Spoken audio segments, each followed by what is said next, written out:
खूप दूर डोंगरांच्या कुशीत वसलेलं एक सुंदर हिरवं जंगल होतं. या जंगलात वेगवेगळे प्राणी राहत होते, पण सगळ्यांचे स्वभाव वेगवेगळे होते. जंगलात सगळ्यात मोठा होता गजू हत्ती. तो खूप ताकदवान होता, पण थोडा भोळा आणि सरळ. गजू मी मोठा आहे, पण सगळ्यांशी प्रेमाने वागतो. त्याच जंगलात झाडावर राहत होती मितू खार. ती लहान होती, पण फार हुशार आणि चपळ होती.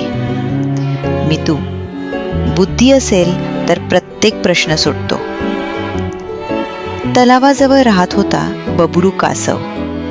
तो हळू चालायचा, पण शांत आणि संयमी होता. बबडू, घाई नको, वेळ घेतला की योग्य मार्ग सापडतो. आणि सगळ्यात देखणा होता मोरू मोर. त्याला स्वतःचा फार अभिमान होता. मोरू, पहा मी किती सुंदर आहे. सगळे प्राणी वेगवेगळे होते आणि प्रत्येकाला वाटायचं मीच सगळ्यात बरोबर आहे. एके दिवशी जंगलात काहीतरी बदल झालं. आकाश ढगांनी भरलं आणि पाऊस थांबलाच नाही. तलाव भरून वाहू लागला. झाडं पडू लागली. रस्ते चिखलाने भरले.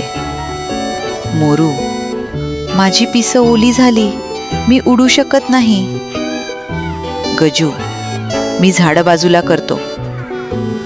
गजू प्रयत्न करतो, पण चिखलात अडकतो. गजू, अरे माझी ताकद उपयोगी पडत नाहीये. मितू वरून पाहते.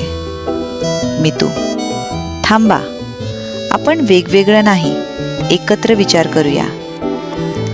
बबडू शांतपणे म्हणतो, ते एकत्र वापरूया. मितू योजना बनवते. गजू झाडं हलवतो. बबडू सुरक्षित वाट दाखवतो. मोरू वरून मार्ग दाखवतो. हळूहळू पाणी योग्य दिशेने वाहू लागतं. जंगल सुरक्षित होतं. सगळे प्राणी एकत्र उभे राहतात. मोरू, आज मला कळलं, एकट्याचं बळ कमी असतं.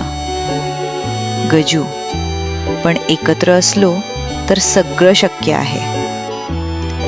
आपण वेगवेगळे असलो तरी एकत्र आलो तर प्रत्येक अडचण सोपी होते. व्हिडिओ आवडली असेल तर लाईक नक्की करा आणि अशाच छान छान गोष्टी पाहायच्या असतील तर चॅनल सबस्क्राईब नक्की करा.